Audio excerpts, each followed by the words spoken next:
अभी तो जेडब्ल्यूसी का ख़त्म हो गया मामला टेन्योर। आपका सवाल क्या है? आपने कहा कि जेपीसी का जो रिपोर्ट है उसके अनुसार वक्त पर कंट्रोल होगा, लेकिन हम 1 इंच जमीन नहीं देंगे, चाहे दरगाह हो या मस्जिद। देखिए, जो फाइनल रिपोर्ट दी गई है और जो बीजेपी के एमपीज ने जो अमेंडमेंट्स दिए, जो उनकी न्यूमेरिकल स्ट्रेंथ के ऊपर उन्होंने उसको पास करवा लिया, और अपोजिशन ने जो अमेंडमेंट्स दिए उसको हम लोग पास नहीं करवा सके क्योंकि हमारे पास स्ट्रेंथ नहीं थी। सच्चाई ये है कि पहले तो आप ये जानिए कि वक्फ बोर्ड जो है वो मुसलमानों के उन प्रॉपर्टीज़ के लिए है जिसको हमारे बुजुर्गों ने दान दिया था, अपनी प्रॉपर्टी को दान दिया अल्लाह के नाम पर। उसमें मेंबर आप बना रहे हैं नॉन मुस्लिम को नंबर 1, और उसमें नॉमिनेट करेंगे, इलेक्शन नहीं होगा अभी स्टेट वक्फ बोर्ड में। आप नॉमिनेट करेंगे तो उसमें मेजॉरिटी नॉन मुस्लिम मेंबर्स भी हो सकते हैं उसमें। सेंट्रल वक्फ काउंसिल में भी ऐसा ही होगा। दूसरी बात यह है कि limitation act Hindu endowment board पर, सिख के गुरुद्वारा के ऊपर, क्रिश्चियंस पर अप्लाई नहीं होता, तो वक्फ बोर्ड पर क्यों लिमिटेशन एक्ट अप्लाई करने जा रही है सरकार? तीसरा यह है कि कलेक्टर या उसके अबाव ऑफिसर्स को कोई पावर ही नहीं है, आप उनको पावर देकर एग्जीक्यूटिव कंट्रोल करना चाह रहे हैं। चौथी बात यह है कि वक्फ बाय यूजर, जो वक्फ बाय यूजर है जिसको बाबरी मस्जिद राम मंदिर में सुप्रीम कोर्ट ने अपहेल्ड किया, उसके पैराग्राफ्स लिखे उसके बारे में, उस जजमेंट के मुताबिक राम मंदिर बन गई, और उस जजमेंट में जो वक्फ बाय यूजर के बारे में सुप्रीम कोर्ट ने कहा है, सरकार उसके बरक्स, उसका ऑपोजिट काम कर रही है। ऐसे कई अमेंडमेंट जो सरकार पेश की और फिर इस जेडब्ल्यूसी में उसको बीजेपी के और उनके अलाइज ने पास किया, उससे वक्फ बोर्ड खत्म होकर रह जाएगा। ऑन पैरिटी, जब हिंदू एंडोमेंट बोर्ड्स में नॉन हिंदू नहीं बन सकता तो नॉन मुस्लिम कैसे बनेगा? यहाँ पर सिर्फ गुरुद्वारा प्रबंधक कमेटी में सिख ही बन सकता है, आप यहाँ पर क्यों बनाना चाह रहे? और एंक्रोचर्स को आप रिवॉर्ड कर रहे हैं लिमिटेशन एक्ट अप्लाई करके। ट्राइब्यूनल में आप क्या करने जा रहे हैं? तो ये तमाम चीजें, उससे एक ही मकसद है कि जितनी वक्फ प्रॉपर्टीज है सरकार उसको छीनना चाह रही है, जिसमें मस्जिद भी है, दरगाह भी है, खानखा भी है, कब्रस्तान भी है।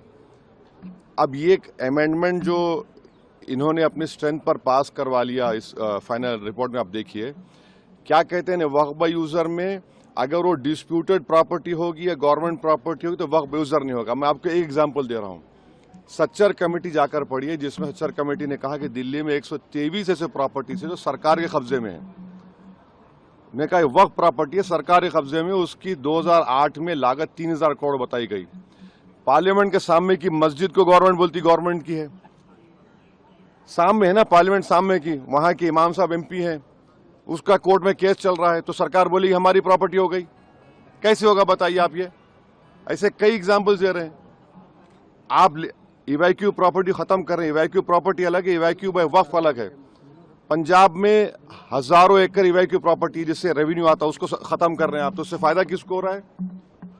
सिर्फ नफरत की बुनियाद पर मुसलमानों की प्रॉपर्टीज को वक्फ की प्रॉपर्टी को छीनने के लिए। और एक बात समझिए, ये वक्फ की जो प्रॉपर्टीज है वो हमारे लिए एक वर्शिप है। नमाज हम पढ़ते हैं मगर ये भी हमारा एक वर्शिप है, उसको हमको उससे महरूम करना चाह रहे, ये हम इस कह रहे हैं। तो इनका मंशा और मकसद तो वो एक ही है ना, वक्फ प्रॉपर्टीज बचाना नहीं है, छीनना है। सर वो कह रहे हैं कि मुसलमानों को भड़का रहे हैं और आप जगदम्बिका पाल जी ने कहा है कि जो चर्चा हुई उसमें आपने हिस्सा लिया, सभी लोगों ने हिस्सा लिया। तो क्या चर्चा? अरे चर्चा, इतना गलत काम जगदम्बिका पाल ने किया चेयरमैन, वो उनमें इतना पार्लियामेंट्री उनको रूल्स मालूम होना चाहिए। अगर मेरी रिपोर्ट दी गई थी उसके 9 पेजेस को और मुख्तलिफ 8 से 10 पैराग्राफ्स को उन्होंने ब्लैक कर दिया। और रूल पोजीशन ये है, हमने स्पीकर साहब को लेटर भी लिखा, अगर आप किसी मेंबर के डाइसेंट रिपोर्ट को अगर आप उसको इंक्लूड नहीं कर रहे तो आप इन्फॉर्म करना चाहिए, मुझे बताना चाहिए। अब मिसाल के तौर पर ड्राफ्ट रिपोर्ट में पढ़िए, आप लिखा गया कि वो रेकमेंड कर रहे हैं रिपोर्ट में कि ट्राइबल लैंड को वक्फ डिक्लेयर करना नहीं चाहिए। लीगली एक मुसलमान ट्राइबल हो सकता है, और इस पार्लियामेंट में 10 मर्तबा के एमपी एक मुस्लिम ट्राइबल थे, सईद साहब लक्षद्वीप के। आप उनसे कहेंगे वक्फ मत करो, इसका असर क्या होगा लक्षद्वीप में?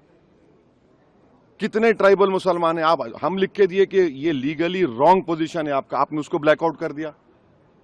कई चीजें हम जो लिखी फैक्चुअल जो है उसको उसने ब्लैकआउट कर दिया, और इन्फॉर्म तक नहीं किया हमको। ऐसे कई अपोजिशन मेंबर्स की रिपोर्ट को बैकआउट कर दिया उन्होंने।